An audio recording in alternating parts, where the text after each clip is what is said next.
안녕하세요, 구독자 여러분. 자, 11월 28일 목요일입니다. 오늘도 제가 종부세 관련된 기사를 가져왔습니다. 종부세 관련된 부분이 좀 핫 이슈라서 가져온 것도 있고요. 개인적인 사심이 가득 들어간 그런 이유도 있습니다. 이유는 이제 제 강의를 들으신 분은 아시겠지만 저 같은 경우는 명색이 그래도 세금 강의를 하는 사람인데 다 이렇게 세팅을 다 해놨어요. 당연히 보유세가 나오면 힘들기 때문에 안 나오게 다 작업을 해놨고, 주택임대소득도 이제 작년까지 다 2천 이하로 비과세 다 맞춰놨는데, 올해도 물론 2천 이하인데 이제 비과세가 폐지가 됐으니까 이제 일부가 나오겠죠. 당연히 그 부분은 이제 신고 납부할 건데, 당황스럽게도 종부세 고지서가 날라온 거죠. 말이 안 된다. 어떻게 된 거냐. 그래서 봤더니, 이따가 말씀드릴게요. 자, 봅시다. 자, 아리팍이 뭔지 아시죠? 아크로 리버파크. 서초에 있는 거다. 그냥 우리나라의 가장 비싼 아파트라고 생각하시면 됩니다. 평당 1억을 찍은. 자, 이 보유세가 45.5%가 늘어나서 1,534만원이 된다. 올해 총 15조 5천억 원 사상 최대인 게 보유세가 이렇다는 거예요. 보유세는 당연히 재산세와 종부세인데, 내년에는 저는 계속 주구장창 주장하고 있습니다. 내년에는 보유세가 이제 재산세, 종부세, 주택임대소득세 3개가 돼야 되는 게 맞다. 그래서 오늘 2019년 11월 28일이니까 기억해 주시고요. 이미 그 전에도 말씀 계속 드렸어요. 저는 2017년 강의 자료부터 계속해서 보유세는 재산세와 종부세 그리고 주택임대소득세 3개가 있다고 생각을 한다, 이렇게 하는 거죠. 자, 봅시다. 국세청이 올해 고가주택 보유자에 대한 종부세 고지서를 발송한 가운데 올해 정부의 종부세 수입이 3조 원을 넘어서 사상 최대가 될 것으로 예상된다. 대단합니다. 정부는 올해 세수 부진으로 펑크가 전망되는 상황에서 종부세 수가 얼마나 더 거칠지 촉각을 곤두세우고 있다. 아니, 펑크 나는 거는 지난번에 말씀드렸는데, 종부세가 작년에 2조가 좀 넘었어요. 그러니까 올해 3조 되니까 넉넉 잡아도 1조가 더 넘는 건데, 1조 더 넘는다고 이 세수 부진 펑크 되는 게 메꿔지면 말이 안 되죠. 참, 문구가 좀 그렇다. 자, 26일 기획재정부 등에 따르면 국회 예산정책처는 올해 종합부동산세가 작년보다 1조 1,600억 원 증가한 3조 328억 원에 이를 것으로 추산했다. 지난해 거친 종부세, 2조가 조금 안 됐군요. 미안합니다. 1조 8,728억 원보다 약 62% 늘어난 규모인데, 자, 이는 기재부가 올해 세입 예산안에서 추산한 금액보다도 많다. 한 2조 8,494억 원을 예상했다는 거죠. 그런데 3조 328억 정도가 나왔다. 자, 이렇게 된 거예요. 자, 부동산 보유세수 사상 최대라는 거죠. 대부분이 재산세가 이제 가로 안이 전년 대비 증가분이네. 그리고 이제 요게 이제 단위가 조. 그러니까 보세요. 지금 종부세가 문제가 아니야, 어떻게 보면. 2017년에 재산세가 10.9조 원, 그리고 11조, 2018년은. 그리고 나서 이제 올해 12조 5천억 원이 된다는 거죠. 그런데 여기에 이제 종부세는 3조, 그러니까 보유세가 전체 다 해서 15조. 와, 대단하다. 근데 왜 제가 이렇게 말하냐면, 종부세는 그럴 수 있어요. 말 그대로 부재세니까. 문제는 재산세지, 재산세. 그러니까 2017년에서 18년 될 때 7천억이 올랐고요. 올해는 9천억이 올랐네. 이 재산세는 1주택자들도 포함되는 거죠. 공시가격이 올랐으니까. 그리고 공정시작가격별 60%는 그대로고. 자, 어쨌든 이 예정처의 계산은 공시가격 상승 효과를 반영해서 정부 추산보다 늘어났다. 올해 종부세 수가 세법 개정 효과로 9,100억 원, 공시가격 상승 효과로 2,600원 각각 증가할 것으로 추산했다. 자, 이게 재밌는 겁니다. 자, 보세요. 자,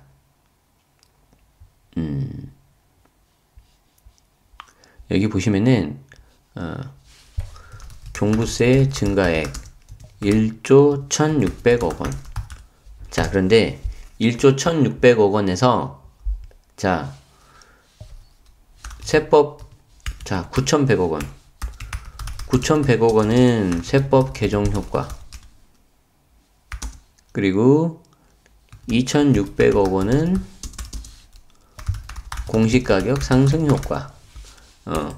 자, 그래서 지난 시간을 보셨던 분들은 아실 거예요. 종부세를 구성하는 건 네 가지가 있는데, 첫 번째 공시가격. 자, 그래서 그 공시가격으로 오른 게 2,600억 정도. 그러니까 1조 1,600에서 2,600억이니까 거의 한 20%죠. 그리고 나머지가 이제 공정시장 가액 비율, 얘는 세법 개정세법. 공정시장 가액 비율. 자, 그리고 또 뭐죠? 세율. 그리고 마지막 세부담 상한. 그러니까 4개 중에서 3개가 이 개정세법 영향으로 하는 건데, 자, 여기서 핵심은 뭐라고요? 자, 이 중 공정시장 가액 비율은 현행 85%에서 22년 100%까지 매년 5%포인트씩 증가. 이미 다 이건 법이 통과가 됐지요. 자, 그래서 그냥 가는 거예요. 자, 그래서 이걸 하나만, 이게 더 중요하죠. 집값이 그대로라고 하더라도 공시가격, 종부세는 계속해서 증가한다. 22년도까지. 이건 100%다. 자, 그래서 기재부 관계자는 지난해 예상했던 것보다 공시가격이 더 오르면서 정부의 추계보다는 종부세수가 늘어날 것 같다.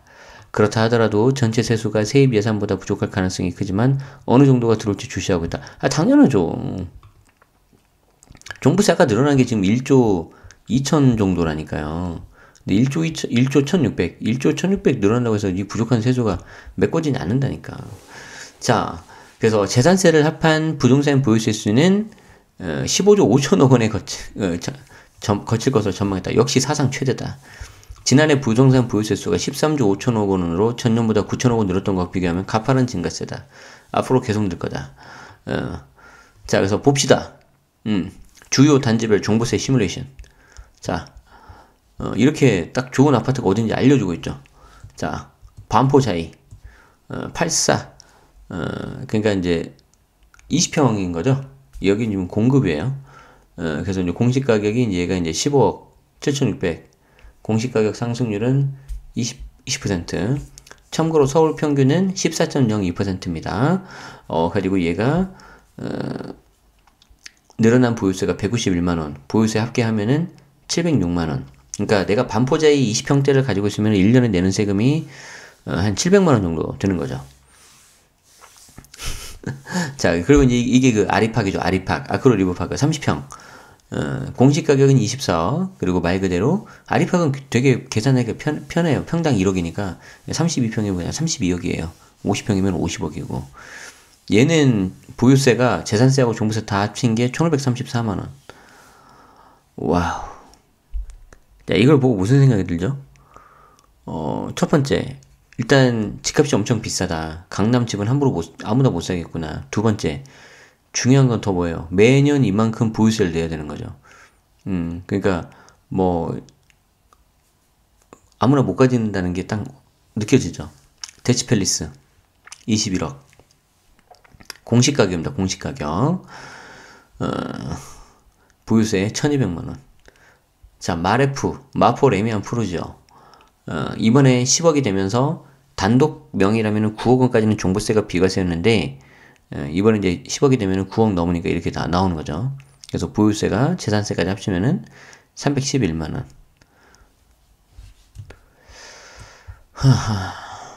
자, 신한은행 우병탁 세무팀장님의 분석에 따르면, 자, 아까 우리가 본 거였죠? 그래서 지금 보유세가 이렇게 늘었다. 그래서 그 신한은행에서 제공한 자료를 좀 봤습니다. 자, 이는 1주택자 기준으로 계산한 거고, 고가주택을 2채 이상 가진 다주택자라면 이보다 더 많은 금액을 내야 되는 거죠. 이게 장난 아니에요, 이제. 엄청나. 우와, 대단하다. 자, 특히 지난해까지 종부세가 없었던 마포, 레미안, 푸르지오, 마레프라고 하죠. 올해 처음으로 22만원이 매겨졌는데, 이것만 보면 22만원인데 재산세가 있죠. 자, 지난해는 세금 부과의 기준에는 공시가격이 8억 원이었지만 올해 집값 상승으로 공시가격이 10억 원으로 뛰면서 종부세 대상이 됐다. 자, 종부세는 주택의 경우 공시가격이 6억 원을 초과할 경우 초과분의 부과가 되고요. 1세대 1주택자, 즉 단독명의라면은 9억까지 빼줍니다. 그래서 이렇게 나옵니다. 마레프는 올해 지난해 대비 89만원 7,600원이 늘어난 311만 7,600원. 자, 앞으로도 종부세가 더 오를 것으로 예상된다? 이건 예상이 아니라니까요. 거의 확정. 아까 여기 말씀드렸죠. 공정시장 가입 비율이 계속 오른다니까요. 그러니까 공시가격이 물론 이제 뭐 내년에 뭐 집값이 조정된다 뭐 이런 말들이 많이 있는데 그건 가봐야 아는 거고요. 뭐 그냥 보수적으로 집값이 똑같다고 보면은 공시가격이 그대로잖아요. 그렇다 하더라도 공정시장 가액비율이 매년 5%포인트씩 오르기 때문에 종부세를 내가 오래 냈다면은 22년까지는 늘으면 늘었지 줄어들지 않아요. 자, 그러나 지금처럼 부동산 상승 기대감이 큰 상황에서 영향이 제한적일 거다. 그런 분석이 지배적이다. 그래서 신한은행 우병탁 팀장님은 종부세 인상에 따른 심리적 부담감이 있지만 지금은 집값이 더 오를 것이라는 기대감 때문에 집을 팔 유인은 크지 않다. 다만 다주택자의 세부담은 1주택자보다 훨씬 크다. 그래서 시장의 추이를 지켜봐야 할 것 같다. 그렇죠. 그러니까 이제 종부세 세금이 좀 올라가면서 사실 이제 세법 개정이 되면서 이게 이제 2017년, 2018년 그때였는데요. 그 당시 분위기가 생각보다는 안 오르네 라고 이제 덤볐단 말이에요. 분위기가 제가 정확히 기억을 하고 있어요. 그런데 이제 막상 이제 고지서를 받아들고 집값 상승분도 이렇게 반영이 되면은 부담이 되실 가능성이 높아요. 제가 봤을 때. 그런데 이분들이 지금 시장이 그러니까 특히 강남이 잘 가잖아요. 그러니까 어떤 마음이 드냐면 팔기 싫은 거예요. 내가 왜 팔어? 이렇게 되는 거죠. 자, 그래서 보유세는 부담되고 팔지는 못하겠으니까 어떻게 하죠? 명의를 분산해야죠. 그래서 이제 자식들한테 이제 명의가 가는 거죠. 자, 그래서 이런 상태가 벌어지고 있습니다. 자, 지난번에 봤던 거하고 좀 약간 대동소이하긴 한데, 이제 특히 앞으로 계속 이제 종부세가 오를 거라는 거를 제가 좀 말씀드리기 위해서 그런 거였고, 특히 이번에 고지서 받아드신 분들 있죠. 자, 고지서 받아드신 분들 중에서, 이제 제가 왜, 좀 약간, 어떤 사연이 있어서 그랬냐면, 제가 다 세팅을 했단 말이에요. 그래서 임대주택을 그냥 등록했다고 종부세 합산배제가 되는 게 아니에요. 세법에서 말하는 장기 임대주택, 등록 당시 기준 시가가 6억 이하, 수도권에는 3억 이하, 이 요건을 맞춰야 돼요. 당연히 다 그렇게 다 맞춰서 했죠. 당연히 다 그렇게 맞춰서 했는데, 이번에 이상하게 고지서가 날라온 거예요. 그런데 내가 이제 등록을 안 한 게 있고, 이제 실거주 주택 있잖아요. 실거주는 임대주택으로 등록할 수 없으니까. 자, 그래서 해당되는 물건이 제가 이제 몇 개가 있는데, 종부세, 분명히 그 해당되는 물건으로 하면 종부세가 안 나와야 되거든요? 근데 이상하게 종부세가 나온 거예요. 이상하다. 봤더니 과세대상 자산이 아닌데, 과세대상 자산이라고 있어서, 그것 때문에 이번에 공시가격이 합계액이 6억이 넘어버린 거죠. 그냥 가만히 있을 수 없죠. 그래서 고지서에 보면, 종부세 고지서에 보면 하단에 그 담당자 연락처가 나와 있습니다. 그래서 저는 이제 용인세무서에 바로 전화를 했죠. 바로 전화를 해서 너무 하는 거 아닙니까? 왜 나왔습니까? 봤더니 그 합산배제 신고를 안 해서 그 데이터가 누락돼서 이렇게 됐다. 그런데 합산배제 신고를 사실은 안 해도 정부 부과제도기 때문에 빠져서 해야 되는 게 맞긴 맞는데 뭐 최근에 좀 그런 부분도 좀 개정이 좀 됐고 조정대상 지역 바뀌고 종부세 그런 부분이 좀 하면서 합산배제 신고를 좀 해야 이렇게 된다고 하더라고요. 그래서 역시나 그런 부분이 확실히 누락돼서 이제 제가 이제 좋게 이야기했죠. 했더니 이제 그분이 확인하시고 요건이 맞는데 이거는 그냥 반영이 안 돼 있어서 종부세가 살짝 넘어서 나와버린 거네요. 몇십만 원이. 그래서 내가 그냥 전산 처리해서 끝내겠다 라고 하시더라고요. 그런데 제가 오늘 저녁에 또 이렇게 왔는데, 와이프께 또 와 있는 거예요. 똑같은 거죠. 그래서 와이프 것도, 얘기를 해서 하려고 해요. 그러니까 이제, 이게 종부세가 인별과세이기 때문에 똑같은 공동명의로 된 주택이라서 저는 신고를 했어요. 그러니까 같은 아파트인데 공동명의란 말이에요. 그래서 남편분은 빠졌어. 근데 보니까 와이프 다른 사람의 공동명의자 와이프 거가 지금 안 빠져가지고 나온 것 같아요.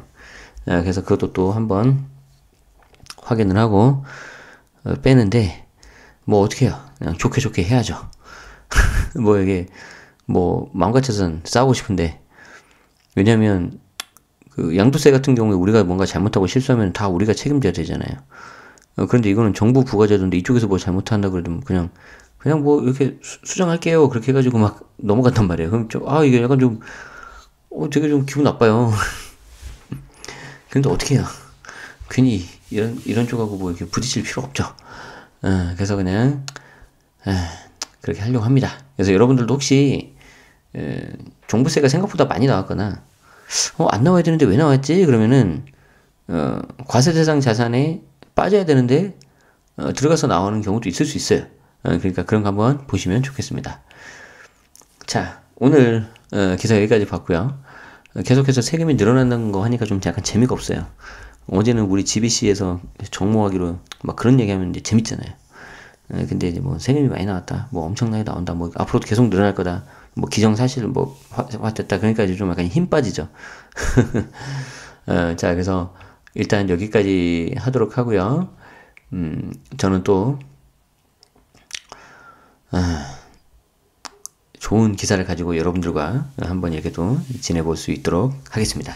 자, 뭐 세금 많이 나온다는 얘기 나오니까 좀 우울하거나 좀 그러신 분 있을 텐데 뭐 힘내시고요.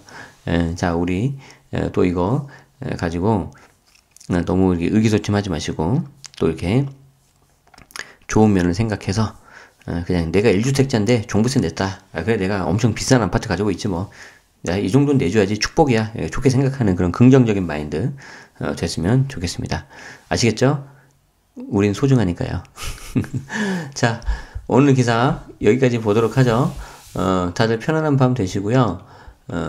특히 종부세 어차피 내셔야 되는 분들은 그냥 기분 좋게 내시고, 대신 아까 제가 말한 것만 좀 한번 체크하셔서, 혹시 이렇게 잘못된 부분이 있는지는 한 번은 좀 담당자한테 확인해가지고, 최소한 그 과세 대상 물건은 좀 들으세요.